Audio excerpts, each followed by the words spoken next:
Bueno, entonces el teorema para una serie de propiedades de las soluciones, este, como decíamos recién, una serie de razonamientos muy análogos a lo que acabamos de hacer con este ejemplo, van a valer en general. Vamos a hacerlo para lo que se llama una función, una ecuación diferencial de primer orden, autónoma, que simplifica unas cuantas cosas. Hay algunas de estas propiedades que se mantienen en general, otras no. Autónoma es una que es de variables separadas, pero en donde además el segundo miembro no depende de t. ¿No?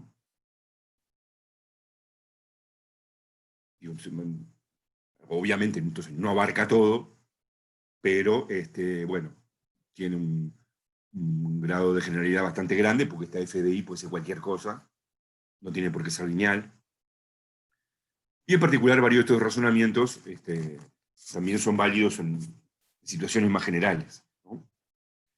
También supongamos acá que el segundo miembro, la f grande, es continua en todos los reales. Para no complicarnos, se podría haber hecho, lo podríamos hacer suponiendo que si es derivable es continua en un intervalo y trabajar ahí. Supongamos acá entonces que la f es continua en todos los reales. O sea que fíjense que como ecuación diferencial de variables separadas, la t puede variar en todos los reales y la i puede variar en todos los reales. Si aplicáramos el teorema de existencia de unicidad de soluciones para ecuaciones diferenciales en variables separadas, llegaríamos a que por cada punto del plano pasa una única solución definida en un intervalo maximal que no se sabe cuál es en principio. Bueno, no voy a escribir de vuelta el concepto de solución, lo de siempre. El punto de equilibrio son los valores de i que anulan el segundo miembro, que no son otras que las soluciones constantes. ¿No? Eso es igual que antes. Así que es una de variables separadas. Podríamos, digamos, continuar con las de variables separadas diciendo, bueno, pero ahora la función que depende de t es la función 1. Bueno, la interpretación de que el segundo miembro no dependa de t es que si, lo dejo para que lo verifiquen, si f es una solución de la ecuación diferencial, o sea, si f' de t es igual a f de t para todo t real, y ustedes definen g de t como f de t más e, o sea, si tienen una solución y la trasladan según el eje de las t, cualquier valor, entonces se obtiene una nueva solución. Que el segundo miembro no dependa de t, quiere decir eso. Si tiene una solución, trasladándola para cualquier lado, digo, según el eje de las t, uno obtiene una nueva solución. Esto está puesto como ejercicio en las notas. Traten de verificarlo, a ver si se entiende qué es lo que tienen que verificar, es que sabiendo que f es solución, que f de t es solución, verificar que esta g de t también es solución.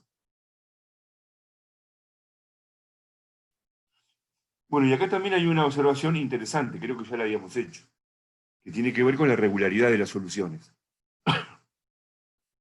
Nosotros en la definición de solución pedíamos que la i de t, para que sea solución, tiene que ser derivable. Y nada más. Porque hay que aplicar acá tiene que existir la derivada. Sin embargo, como esa i de t es derivable, y esta f grande es continua, f grande de i de t da continua. Esto que queda acá es una función continua. Entonces, y prima es continua. Entonces, automáticamente las soluciones de esta ecuación diferencial no solo son derivables, no solo existe y prima, sino que y prima es continua.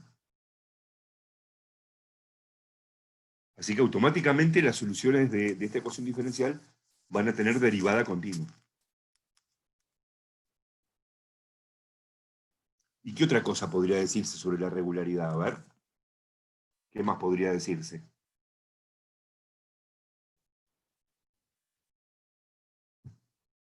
Acá estamos en la hipótesis de que la f grande sea solo continua, ¿no?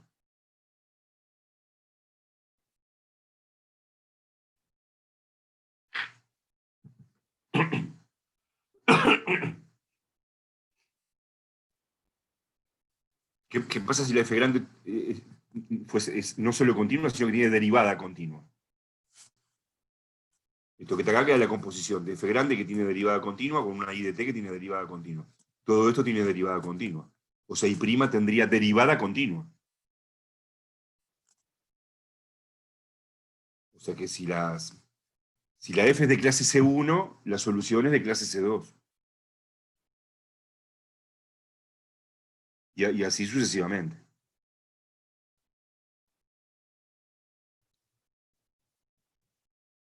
Por ejemplo, si fuese I' igual seno de I.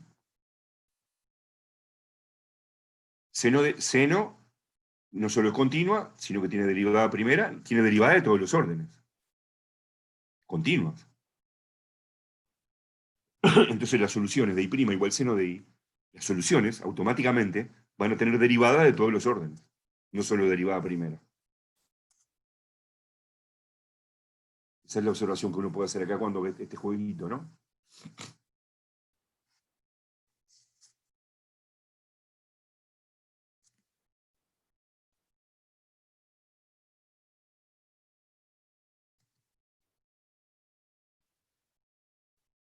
Bueno, ya habíamos dado también una idea de lo que era una solución maximal. Es algo así como que, bueno, una solución definida en un intervalo, donde ese intervalo no se puede ampliar más. ¿Verdad? Porque si nosotros tenemos una solución definida en un intervalo, podemos restringir el intervalo y decir que ahí tenemos otra solución definida en un intervalo más chico. ¿Ah? Pero bueno, cuando ya no se puede ampliar más, esa es la idea de solución maximal.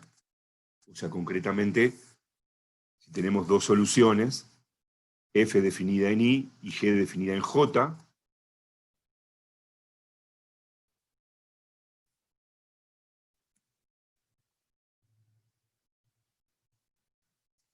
si el intervalo I es más chico que el J, está contenido en el J, y las funciones coinciden para todo t del intervalo más chico, entonces se dice que la g es una prolongación de la solución f. Simplemente porque está definida en un intervalo más grande. O que la f es una restricción de la solución g.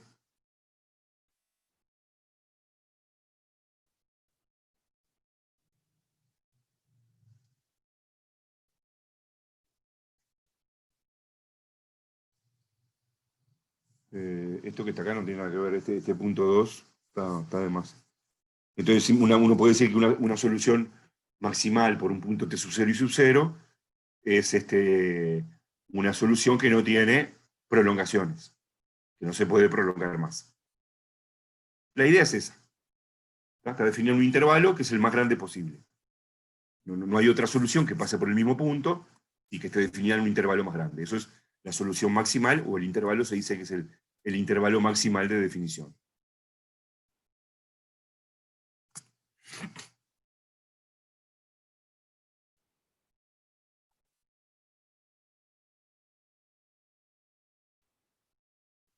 Bueno, entonces, el teorema de existencia y unicidad de soluciones para una ecuación autónoma dice que, bueno, si nosotros consideramos el segundo miembro f grande de I una función con derivada continua, acá estamos trabajando en todos los reales,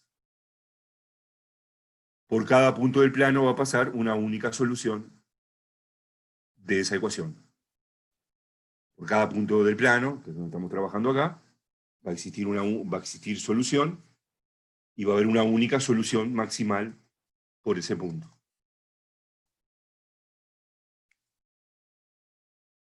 Existe una única solución maximal definida en un intervalo abierto, que contiene a ese instante t sub 0 que hemos tomado ahí, y que pasa por ese punto. ¿No? O sea, si consideramos la ecuación I' igual f de I, la condición inicial I de t sub 0 igual I sub 0, solíamos decir que ese problema de valor inicial tiene solución única, entendiendo única como solución maximal, definida en un intervalo maximal.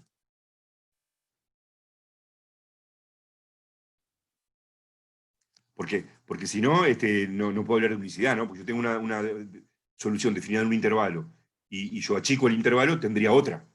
No hay unicidad. La única es la que está, la maximal, la que está definida en el intervalo maximal.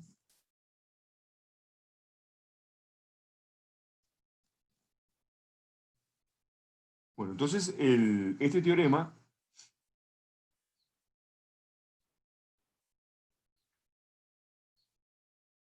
aquí en este teorema establecemos algunas de, de las propiedades que se pueden eh, decir, algunos de los resultados que se pueden decir para una ecuación autónoma de este tipo, y prima igual f de i, suponiendo que f tiene derivada continua en todo R. Que como van a ver, son resultados bien parecidos a los que hicimos en el ejemplo del modelo oferta-demanda, y que los razonamientos son parecidos también. Bueno, entonces a ver, vamos despacio.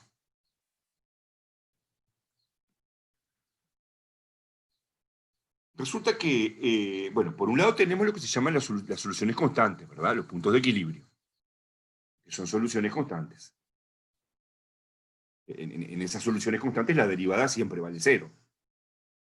Siempre vale cero. Entonces, en la parte 1 lo que nos está diciendo es que si tenemos una solución U, que en algún instante tiene tangente horizontal, suponiendo que hay una solución de esta ecuación diferencial, que en algún instante tiene, eh, tangente horizontal. Por ejemplo, podría tener un máximo relativo. Una solución que tenga un máximo relativo, un mínimo relativo. Es decir, ¿por qué no puede pasar eso?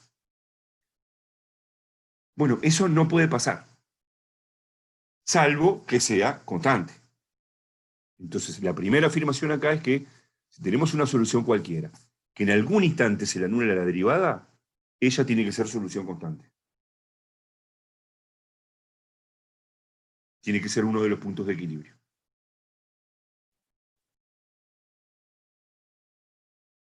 Es un resultado bastante notable.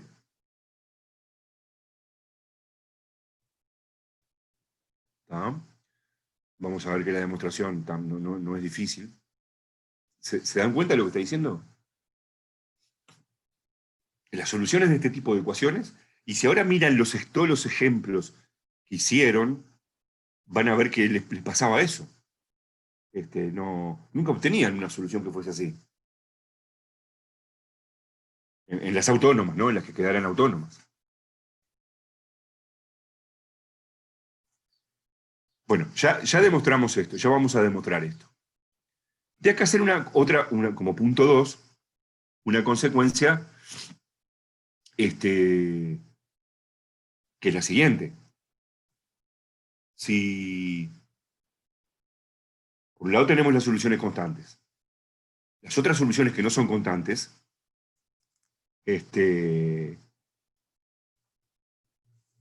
para las otras soluciones que no son constantes, su derivada no se puede anular nunca.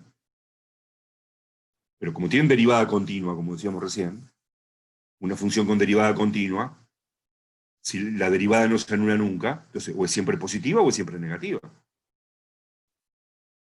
Si en un momento fuese negativa y en otro positiva, por Bolzano debería anularse en algún punto.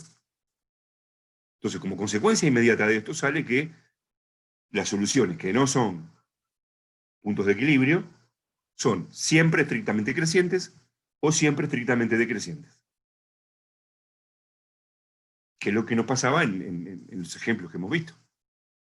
¿Ah? La parte 2 del teorema dice, toda solución que no sea constante es estrictamente creciente o estrictamente decreciente en todo su intervalo maximal de definición. ¿Ah? Bueno, y así es que vamos a seguir viendo algunas propiedades más. ¿De acuerdo? Vamos a demostrar esta parte, la 1. Vamos a demostrar la parte 1. Bueno, entonces, si nosotros tenemos en vista, está clara la demostración de la parte 2, ¿no? A ver, algún comentario.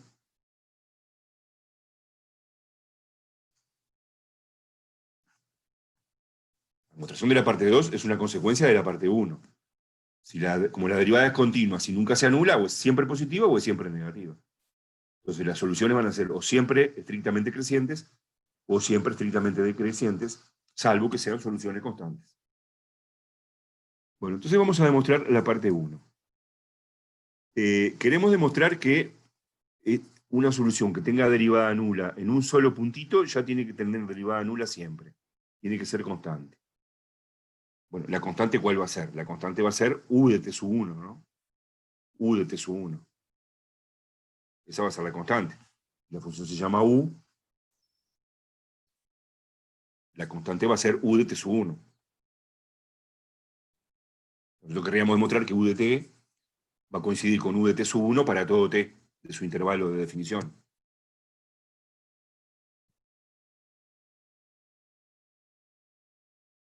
Esta es la hipótesis que tenemos.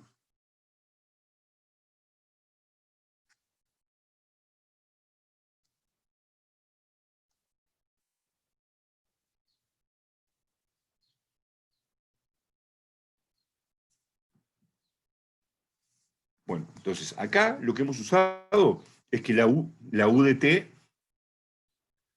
eh, como la u de t es solución, como la u de t es solución, u' de t es igual a f de u de t, para todo t. U' de t es igual a f de u de t para todo t. O sea que u' de t sub 1 es igual a f de u de t sub 1 en particular. Así que esto es porque la u chica es solución. Esto la u chica lo cumple para todo t del intervalo de definición, en particular para t sub 1.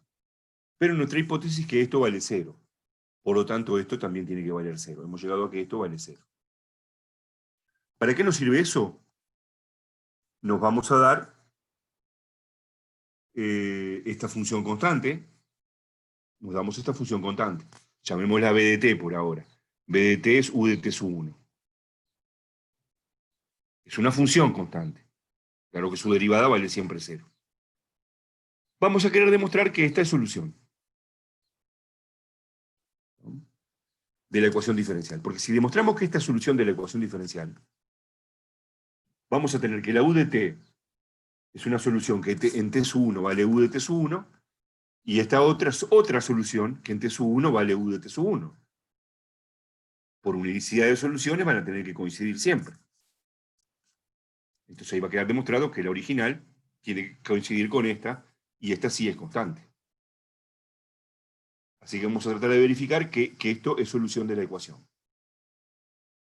¿Ah? Entonces, bueno, sustituimos en la ecuación. En lugar de b' se pone 0, porque es constante. Y acá nos quedaría f de b de t. Pero f de b de t es f de u de t sub 1. Y f de u de t sub 1 da 0. Entonces verifica.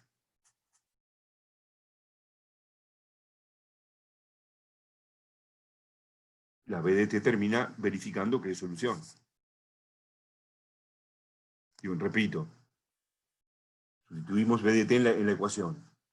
B' es 0, porque b de t es constante. Y acá queda f de b de t. Pero f de b de t es f de u de t sub 1, que era 0. Así que efectivamente queda 0 igual 0. Con lo cual, quedó demostrado que b de t es solución de esta ecuación autónoma. Y bueno, entonces lo que estamos teniendo acá son dos soluciones que cumplen la misma condición inicial. La u de t original y la b de t. En t sub 1, las dos pasan por u de t sub 1. Entonces, por unicidad de soluciones, tiene que ser la misma. Tiene que ser la misma.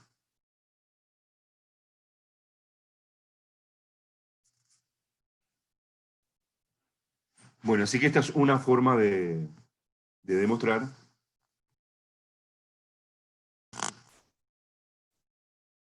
que, bueno, la parte 1, ¿no? La parte 1 de esta afirmación.